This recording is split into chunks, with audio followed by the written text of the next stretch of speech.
সিরাজপুরের শাহজাদপুরে নির্মাণের 4 দিন পর রাস্তার ইট তুলে নেওয়ার অভিযোগ উঠেছে স্থানীয় ইউনিয়ন বিএনপির সভাপতির বিরুদ্ধে। তার দাবি, কলেজের জায়গায় রাস্তা তৈরি করা হয়েছে। একই অঞ্চলে আরেকটি সড়ক নির্মাণের কাজে অনিয়ম দুর্নীতির অভিযোগ আরেক বিএনপি নেতার বিরুদ্ধে। এলজিডির কর্মকর্তাদের তদারকির অভাবে এই অনিয়ম বলছেন স্থানীয়রা। অভিযোগ খতিয়ে দেখে ব্যবস্থা আশ্বাস জানাবেন উপজেলা নির্বাহী কর্মকর্তা। দিনে দুপুরে গ্রামবাসীর চোখের সামনে এভাবেই খুলে নেওয়া হচ্ছে সদ্য নির্মিত রাস্তার ইট।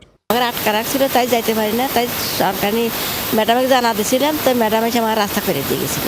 তার একদিন পরেই বিএনপির নেতা আফসার এসে আমাদের ইট বালু সব নিয়ে গেছে। এবার আফসার মেম্বার এসে হুমকি দামকি দিল যে কাজ বন্ধ, এখানে কাজ চলবে না, এখানে রাস্তা হবে না।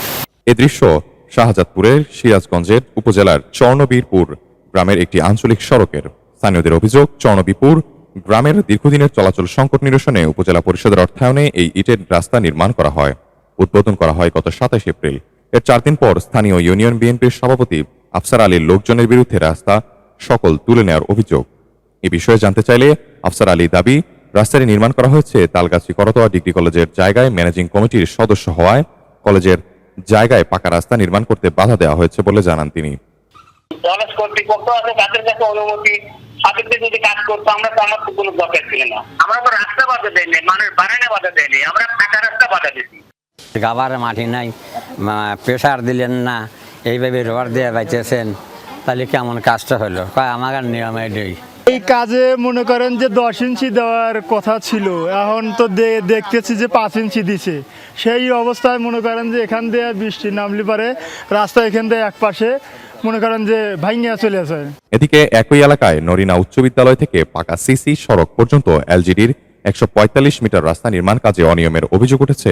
20 লাখ টাকা ব্যয়ে এই প্রকল্পের কাজ পায় কায়েমপুর ওয়ার্ড বিএনপির সভাপতি মুজিবুর রহমান।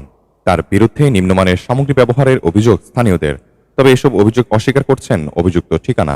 আমি প্রথমেই আপনার অভিযোগটাকে আমি অ্যালাউ করলাম না। 100তে 100, একটু ত্রুটি নেই। এলজিডি কর্মকর্তাদের দাবি, নিয়মিত এই রাস্তার নির্মাণ কাজে তদারকি করা হচ্ছে।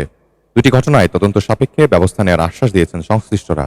অনিয়ম তদন্ত করে দায়ীদের বিরুদ্ধে কঠোর ব্যবস্থা নেওয়ার দাবি স্থানীয়দের। অনিয়ম আসলে অবশ্যই আমি ব্যবস্থা নেব, অনিয়ম ঢালাই করতে দেবো না আমি। মানে কাজটা যদি আমার অনিয়ম থাকে, আমি তো ঢালাইয়ের প্রোগ্রাম দেবো না, আমার কাছে তো ঢালাইয়ের প্রোগ্রাম নিতে হবে। সাইফুল ইসলাম, ডেস্ক রিপোর্ট, জনতার খবর।